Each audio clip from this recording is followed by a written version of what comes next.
What's good, everybody? Welcome into another edition of the Midstate 48, the preseason preview edition. This is the last of our 4 preview episodes for the 2022 season, and this time around we'll be covering Division II and 3 independent schools that don't have a region or a class to be in for this season. So without further ado, let me bring in Scott and Cam. Gentlemen, how are we? Doing well. Excited. All right. Jamboree is going on tonight. 1 week away. We're right here. It's football time in Tennessee. Yeah, we're putting this thing out a week before the first Thursday. Oh, Scott, what? That is not your slogan. Oh, if you don't know, now you know. Things can tend to get off the rails right here. That's the 25 preps, but we're okay with it. So, oh man. So, independent teams, the teams that don't really have a region or a class to call home for 2022. If we can get Scott to stop laughing for long enough, we'll dive into this. I'll be good. I'll be good. Reel, folks. You will see this. This will not be cut. I'm calling it now. So yeah. Make that face. Okay. All right. So 3 teams: Ezo, Harding, Liberty Creek, and Republic join the fray for 2022 in 11-man football. And Ezo Harding back in for the first time in a couple of years after some work in 8-man football. They rejoined with Corey Stewart as the head coach, former Lipscomb Academy assistant. Looking at their schedule, and they actually opened with Columbia Academy and then DCA in the first couple of weeks. We've heard a little bit from Ezo Harding. What do they hope to expect out of this first season back, Scott? Well, they're athletic. They got a good core alignment, so I think they're really just trying to get back into 11-man football. Many of their players that they haven't experienced 11-man football. So I think that Corey Stewart is just going to try to, build this program back slowly, fundamentally, and get his guys back to used to playing 11-man football. After the success they had at 8-man football, they've got some good athletes, and they've got some good senior leadership. So it's going to, this is their independent year. So we'll see what kind of strides they can make to go into wherever they land next year. Yeah, I think when you look at this schedule and with it being their first year back in 11-man, after having some success at the 8-man level, I believe they won a state championship a couple of years ago in 8-man football here in Tennessee. I think what Coach Stewart hopes to accomplish is to get these kids a win or two this year and really get their feet wet in 11-man football, because a lot of these kids that are going to be on the field for Ezo Harding have never played 11-man football in high school. So I think Coach Stewart has to be excited about the opportunity that presents itself. Look for Noah Preston to lead the way for Ezo Harding this year. That September 2nd game there against Republic, that's a great opportunity for them to pick up their first win of the season. Yep. Yeah. And good that they got a 10-game schedule too, because not always the case that a team that comes back into 11-man football is able to fill a schedule that first year, which is the case with Republic, who we'll talk about in just a minute.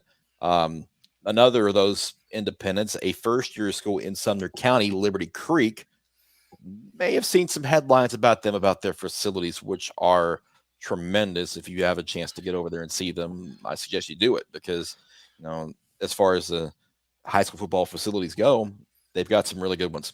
I wouldn't call it really good, Chris. I would call it the best in public school.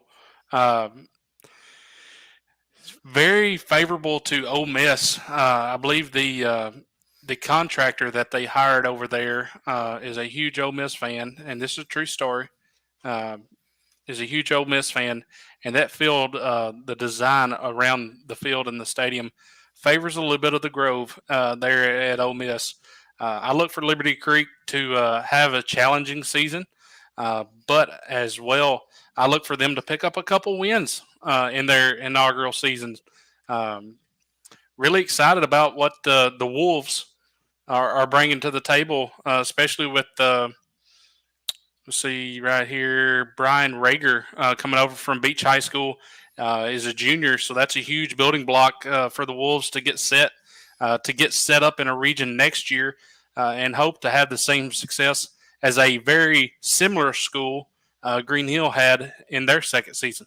And you mentioned beach. There's a heavy beach flavor to this program because a lot of the coaching staff, a lot of the players are coming from beach with the way that county is rezoning a little bit. Bill Alexander, longtime assistant under Anthony Crabtree, is the head coach at Liberty Creek, and brought several assistants with him, and several players from beach have come over to Liberty Creek. So it'll be interesting to see how they get started. And not only that, but he's brought over Stetson Dickerson, the former White House Heritage head coach, as his offensive coordinator. This team, I think Cameron's spot on. This team, I think, is going to try to follow the blueprint of Green Hill and win sooner than later. They have the facilities to do that. The problem is that 2/3 of their roster are freshmen or sophomores. It's a new program, but the great thing about a new program is that you have synergy that you get from the start of a new program. You got that excitement. People want to go there. People want to be part of that program. And I think that Bill Alexander has a very good opportunity with this program to have success early. And 9 games on their schedule currently. They actually had one drop. So that October 14th open date, as we're recording this, is still up for grabs. So, and then they're wanting to try to get a game on October 14th there in week number 9. So hopefully the Wolves can get one there and fill out their schedule. Good schedule, good mix there of Portland, Nolensville, good pasture, and then they go to Oakland. So they're going to learn a lot in this first season, regardless of the win-loss record, and hopefully we'll see how they fall next year when everything gets reclassified. I would like to see that how that good pasture game, after both teams have had some games under their belt, to see how Liberty Creek in the middle of the season matches up against a smaller school, but a school that's established, and see how that game turns out, because I think that'll be a pretty good indicator of how you measure success in this first year. Yeah. And they're going to, as you mentioned, the Oakland game, they're going to face a couple teams that's going to be in the upper end of their classifications, with Nolensville taking a huge step forward again this year in 4A, and Oakland, the 2-time defending 6A state champions. Difficult schedule, but I see a couple wins as a possibility here for the Wolves.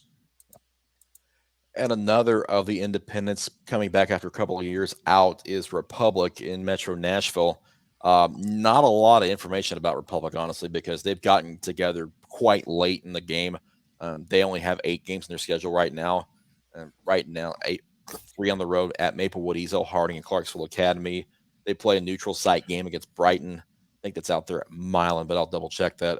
I think it's at Bethel University. Bethel, yes. Thank you, Scott. Yeah. Okay, yep, very good. Out there in West Tennessee. And then all road games, basically. I mean, BGA, Mount Juliet, Chattanooga Christian. Yeah. Pretty tough schedule for Republic as well.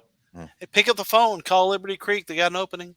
Yeah, I mean, that September 30th open date would be one if they'd want to work that out. Yeah. It's rough. Unfortunately, we don't have. We didn't receive any information from the team to really dig into what their season or what their team looks like going in this year. But I mean, it's going to be. They struggled that first year with players, and then took that time off. Good that they're coming back again. I think that maybe it was just one of those programs that tried to run before it walked first, and hopefully now they're solid on their feet with this program. Yeah, Green Hill actually took the Republic's schedule in 2020 to have its first season get a full schedule of games off the ground. So that is the kind of link to Republic, because Republic was in 3A at the time, and we'll see if they go back to 3A when they reclassify next year. Let's take a quick break and hear from our proud sponsors at Miracle Auto Group, and when we come back, we will dive into Division II. Hi everyone, it's Jim Galvin, Miracle Ford, your Ford dealer in Gallatin, Tennessee since 1980. Great news, beginning now. When you need service, we can come to you. Our mobile service van comes to you wherever you are, whether you need oil changes, lube, routine maintenance, warranty, filters, wiper blades, batteries, bulbs, recalls, and more. Visit our website or call us now. Are you ready for a miracle? And we are back, and we're ready to dive into Division II, and we're going to start right off with Class Single A. A very intriguing group of teams in Division II Single A because of the way that some graduation has hit certain programs. You know, DCA, the defending champion, Nashville Christian runner-up last year. But we look at that East region first off, guys. Middle Tennessee Christian won it with a perfect record in region play last year. Friendship Christian, a 7-5 mark, a little bit down from what they're used to having, but that's one of those teams that can really make some noise in single A this year, right? Oh, I agree. And I went out to watch their scrimmage against Macon County. They looked very, very good, especially running the ball and defensively. And I think that that this year they're looking a lot better. And could threaten Middle Tennessee. Actually, I think that, quite frankly, I think they're a little bit ahead with the turnover that Middle Tennessee has had with some of their players. That I think they're have a good shot of winning this region. Because up against Kings Academy and Lakeway and Webb and all those. So I really think that. Those are course 1, 2, but I think that Friendship really has what it takes to win this thing. I agree. Friendship Christian led by quarterback Garrett Weekly, which is Ralph and Karen, the softball coaches there at the University of Tennessee. It's their grandson is the quarterback, also plays safety there for the Commanders. Coming over a couple years ago from the Kings Academy. Really like what Coach McNeil and the Commanders have going on this year. Noticing them on social media, on Twitter, putting in the extra work, putting in, after practice, taking shoulder pads off, quarterback throwing routes to receivers. One of their players responded to me on social media and said, Chattanooga or bust. And another one responded right after and said, we ain't busting. Really excited about what the Commanders have going on. And that October 27th, as we've talked in previous shows, a Thursday night game that will more than likely wind up as the region championship game there over at what people in our area know as Possum Town over there. And I favor the Commanders in that October 27th matchup. Yeah, they're going to have to get through Kings Academy first to get there September 16th. Same as Middle Tennessee Christian will have to late in September, but you look at those three teams probably as the top three in that East region. And that Thursday nighter, good to cap the regular season with a Thursday nighter when you have a lot of the attention on yourself. So be a good one over there. And as much as I feel like the Commanders are primed to do well in this region, you look at Middle Tennessee and you look at their offensive line. They've got seniors on that team. They are junior and senior laden on that team, but they got to get their non-starters up to speed. They got to fill some holes from some good players that they had last year, and I think that maybe if it comes together, then it's going to be really, really interesting in that spot. But I think Friendship at this point is, I think, just a little bit ahead of the game. Yep. Over in the middle region of Class Single A resides both the state champion in DCA and the runner-up from Nashville Christian. Those two teams played a very tight defensive battle in the regular season. DCA wound up shutting out Nashville Christian in the championship game in the rematch, and those two figure to be in the mix again this year. Do any of these other teams really kind of have what it takes to jump up in the mix, or are we looking at kind of the same deal with DCA and Nashville Christian? I believe the top two stay the same. But if we look at the bottom half of that region, I look for Clarksville Academy to take a jump up and make the playoffs out of this region as they return a dual threat quarterback that put up over 1,100 yards, 16 touchdowns, 3 interceptions, added 4 rushing touchdowns on the ground in 2021. Also have a 6'5" wide receiver with multiple offers. And then there on defense with Jalen Townsend with 103 tackles. Really like what Clarksville Academy has coming back. Like their chances to make the playoffs. Also, DCA loses quite a bit off that state championship team. I look for Nashville Christian to take that jump, take back over the region reigns as the 1 seed. But DCA still solid enough to take the 2 spot.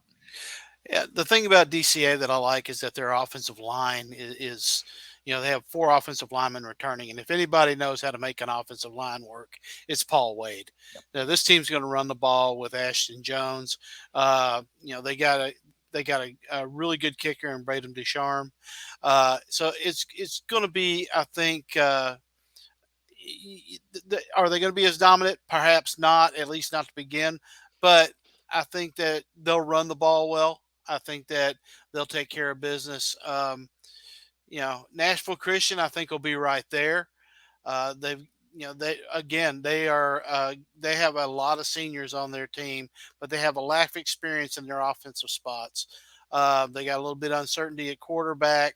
They got some problems with depth, but I'm with you, Cam. I really like this Clarksville Academy Cougar team. I think Scott Murray's really got something going there in his second year. I think that he's got some talent. He's got some senior leadership on that team. And I think that they're an athletic team. I think they're gonna make some noise in that region.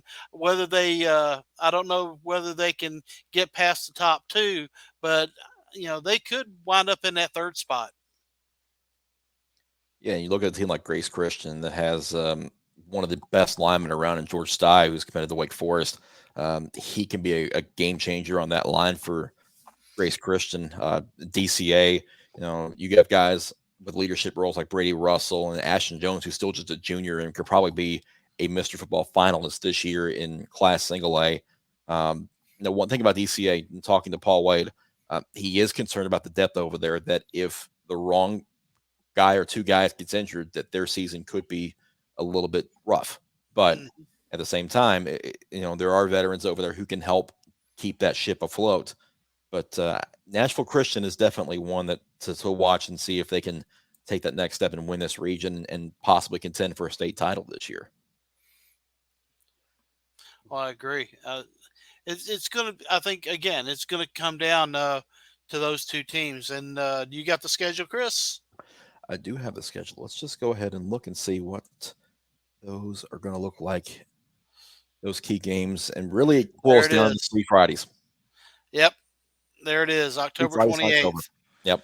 So, guys, I've learned if there's a key game between teams that we are really certain are going to be finished 1-2, it's going to be on October 28th. For the most part, that's true. Yeah, and the way that they've been scheduled the last few years, it's fallen that way.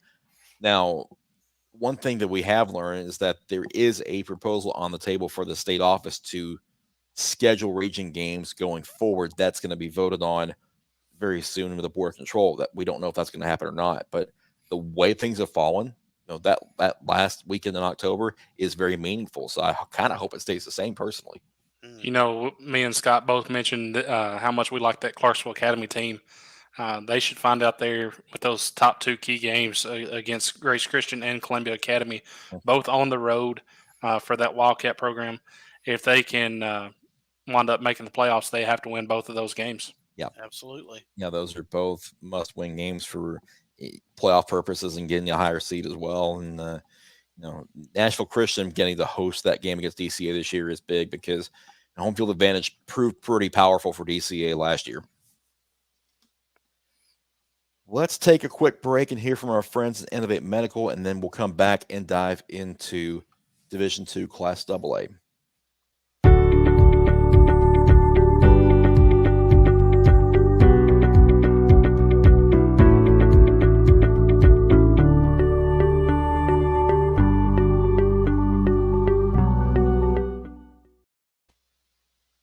And we're back getting into Class AA in Division II after what was basically a dominant season from Lipscomb Academy. 12-1. Their only loss to Oakland in a thrilling game on a Thursday night last year.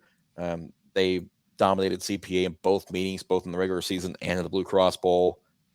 Davidson Academy in their first season in Class AA did pretty well for themselves. I mean, they had some lumps early, but they wound up going 8-5 and making it to the semifinals after several consecutive trips to the Blue Cross Bowl. A little bit down for them, but Jonathan Quinn's bunch looking to be even stronger in 2022. Guys, when we start looking at the middle region, there's a lot of talent here. There's a lot of tough teams here. Beyond Lipscomb Academy, how do you think this shakes out? You just talked about the team that I'm focused on, Chris, with Davidson Academy. I believe Coach Quinn and his guys did have a down year last year. They still went 8-5 and made it to the semifinals. I look for them to take a step up and really challenge CPA for that second spot. CPA losing Cade Law and the Langston kid. I mean, that really hurts what they want to do. I kind of favor Davidson Academy to take over that 2 spot this year with the inexperience that CPA has. But none of these guys are on the same level as Lipscomb Academy. Lipscomb Academy last year, depends on who you asked, who was the best team in the state, regardless of classification. It was either Oakland or Lipscomb Academy, no matter who you asked. This year, I think that answer is really close to 100%. It's Lipscomb Academy this year, as they're ranked by ESPN, I believe, or Max Preps at 52 in the nation. But I actually found on High School Football America, they are ranked number 29 in the nation. Oh, Cam, you jumped it. You stomped on me because that was the one I saw. I was going to say 52 in the nation. Who in the heck is doing the rankings? You find me a weakness on this team because I can't find one. This team, from top to bottom, they look as solid as any team that's out there that I've seen. They built a culture. Coach Dilfer has built a culture out there of excellence, of winning, and it's showing in their play. I looked at team witnesses. You can't find one, seriously.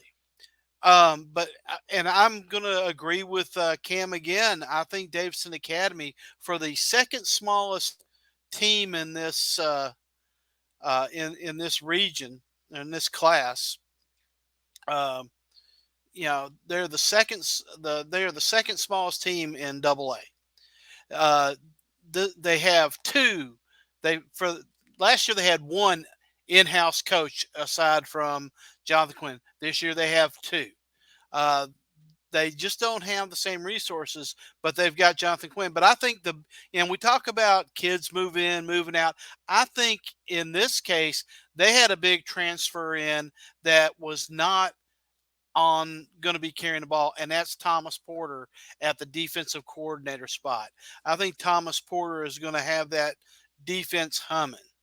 I like this Davidson Academy team, and I do like them to push, if not threaten, CPA. Just because CPA, again, Cam, as you said, they've lost some leadership. They can replace bodies, but it's hard to replace leaders like Cade Law, like Langston Patterson. It's really hard to do that. I think that Davidson Academy, they got 4 returning stars on the offensive line. Cortland Simmons is just an incredible athlete. He's going to score, but Davidson Academy has depth. And this gets back to what Chris was saying about teams at this level. You lose a player or two at the wrong spot. Yeah, it can change your season in a hurry. Yeah. I do like, that London Humphreys, for CPA, he is a really good receiver. Their quarterback's got to play well. That's Thomas Vaccaro, and see how he does. I think CPA has talent. I just think they're going to get pushed. But one question I have, and it's kind of you talk about dark horses. I'm interested to see what steps Franklin Road Academy takes this year with Justin Geisinger coming over. They've got Joe Crocker, the Mississippi State commit, on the line. Um, really, really good player, but they're building a new team culture. They're trying to get everything together. It's really going to be interesting with that. And you can't forget about Battle Grand Academy. Yeah, Jonas Rodriguez has got, he's got a good team over there. Um, it's going to be, one or two games here or there. I think, in the past, we've looked at Lipscomb and CPA as being 1-2 and everybody else. I think this year it's going to be Lipscomb Academy and then, chaos. Mm-hmm. I agree. And you mentioned what Coach Geisinger can do down there at FRA. One big question that he has that will need to be answered when he showed up and did what he did at Pope John Paul II. He found Kenny Minchie, which just happens to be a Pittsburgh commit and will be a great college quarterback. He has to find a quarterback there at FRA this season to have the same success that he had there at JP2.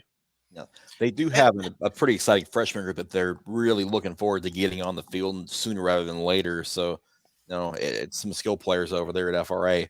Yeah, go ahead, Scott. Well, I was just going to say, and I can't forget about Good Pasture. Yep. I don't want to discount them. I watched them in a scrimmage against McGavick, and they're running the ball. I mean, those guys, they're big up front. They are really big. Their quarterback is accurate. They've got a good tight end over there. I think that team could possibly play a spoiler. Again, I think it's controlled chaos in this side of the bracket, or this side of the region. I think there's some similarities here. I think there's some similarities between Good Pasture and Davidson Academy, but the big difference with Good Pasture and Davidson Academy both being smaller Division II, 2A teams that have moved up from being Division II, 1A. But the big difference is Coach Quinn there at Davidson Academy really knows how to get the job done. Yeah, for sure. And to me, like the way this middle region sets up is you've got Lipscomb Academy. Then you have that race for second, probably between CPA and Davidson Academy. So that Week 11 showdown between those two teams is critical.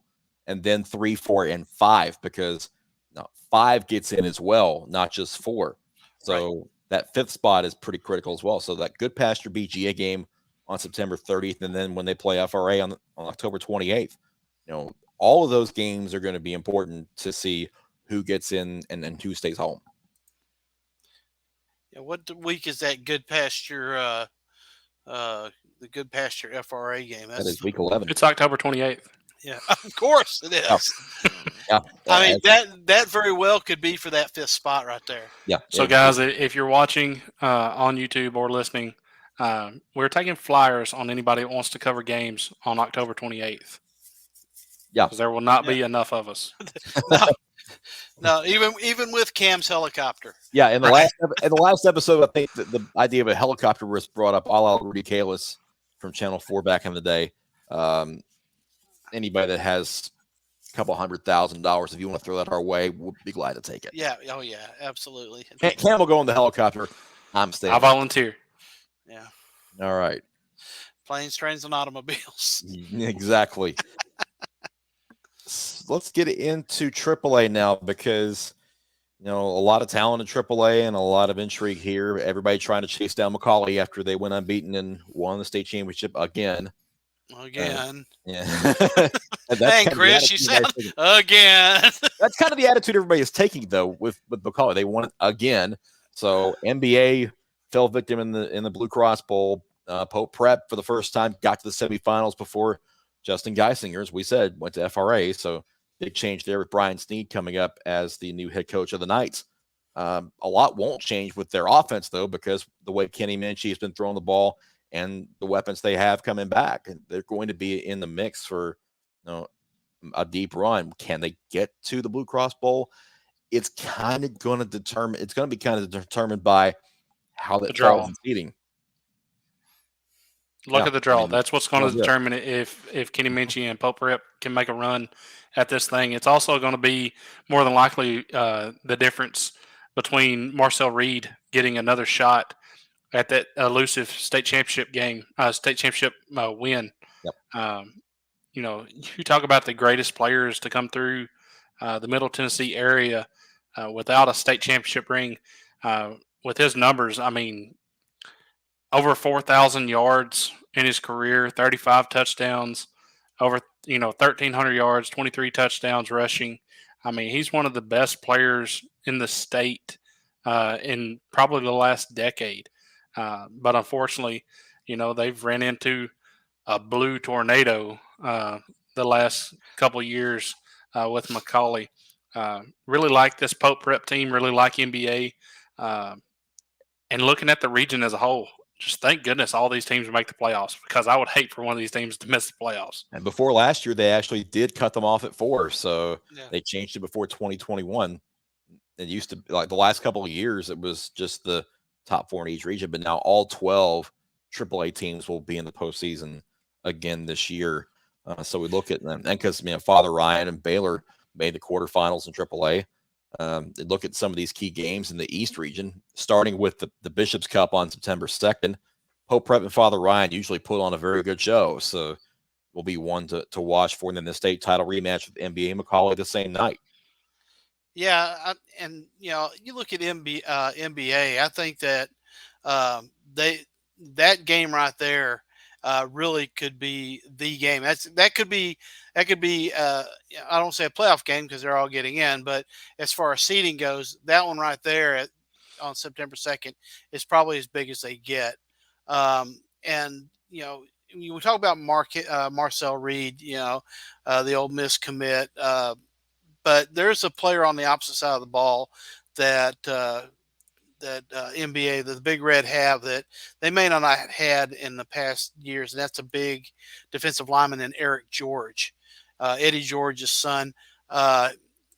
Word has it that he has come into camp in the off season and has bulked up.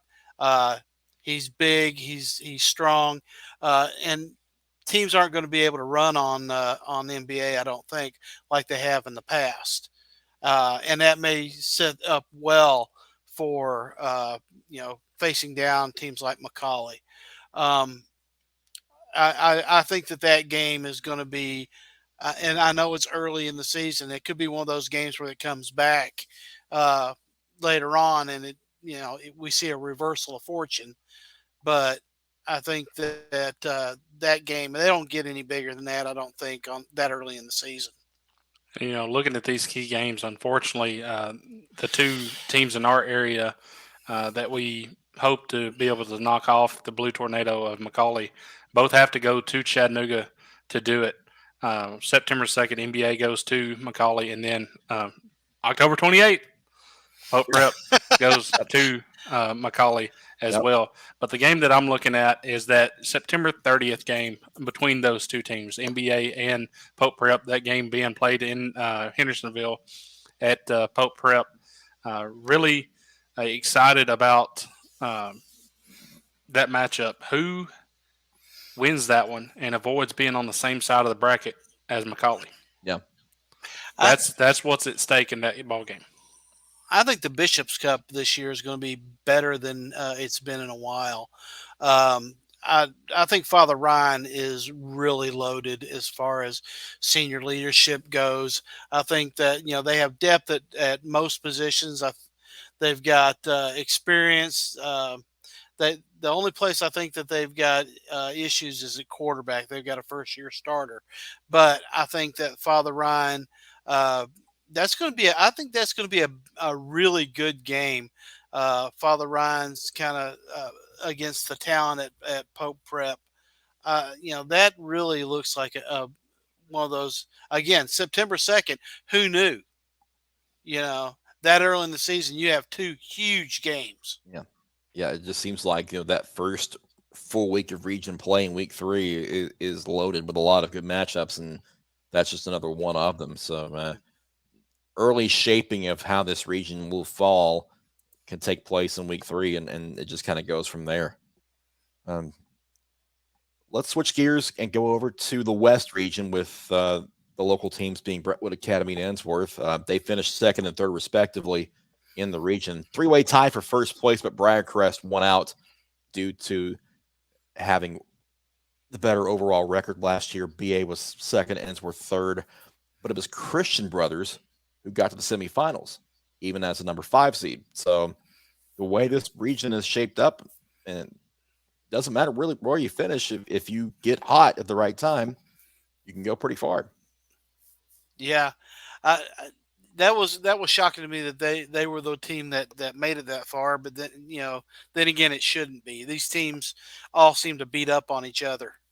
I like Brentwood Academy this year. I think that they have, you got Deuce Scott, the running back, good running back there. He's, they got a lot of seniors on this team. I know the coach thinks that they have a lack of depth at the offensive and defensive line, but I still see a lot of good senior leadership, especially at the skill positions.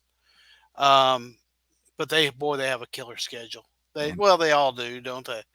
But I mean, really, the question is going to be George McIntyre, sophomore quarterback.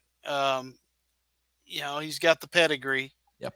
But I think that as he goes, it's really going to be, because if he can break out and do well, that's going to open up Deuce Scott. I mean, that's going to open up the running game.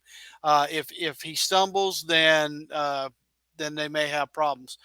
But it's going to be really. I still think they're the better team.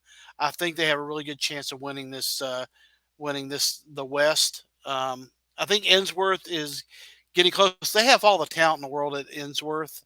It's just going to be really close, I think. But they could get on a run if they play well with Martez Cooksey and Shamar Porter, all those Levi Moore at quarterback. They've got talent to burn over there, and speed.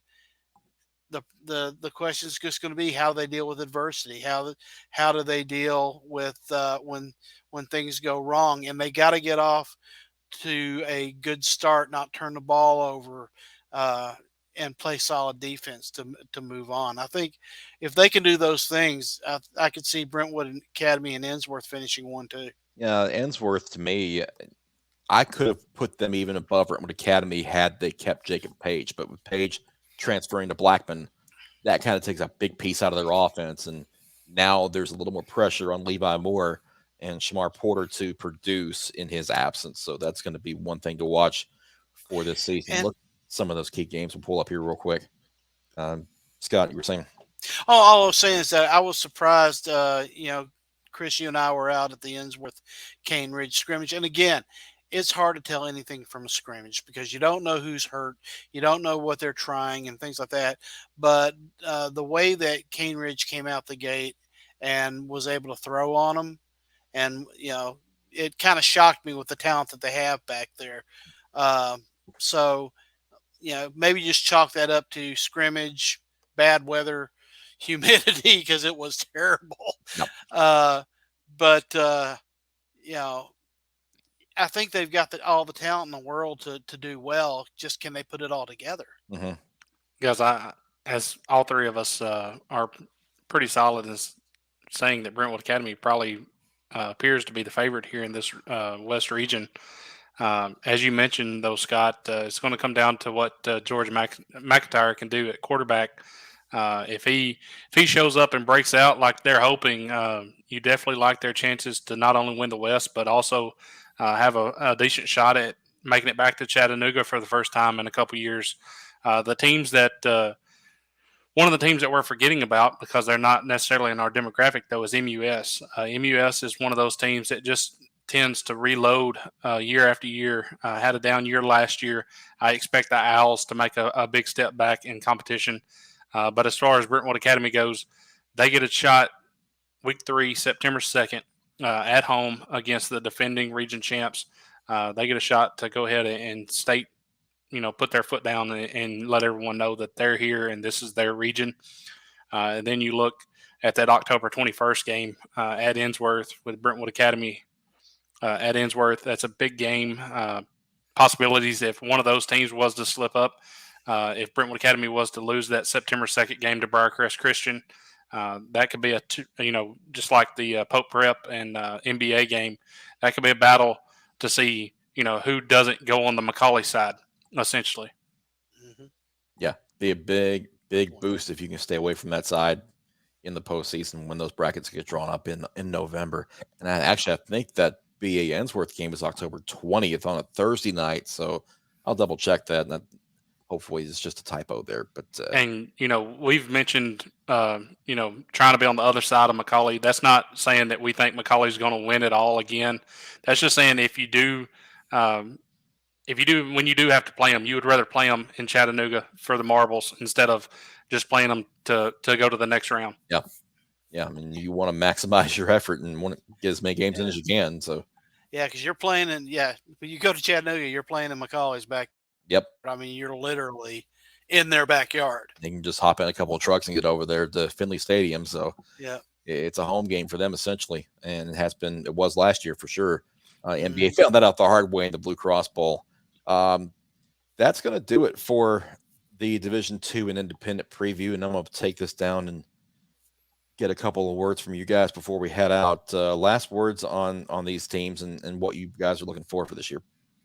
Super excited about the Commanders Friendship Christian.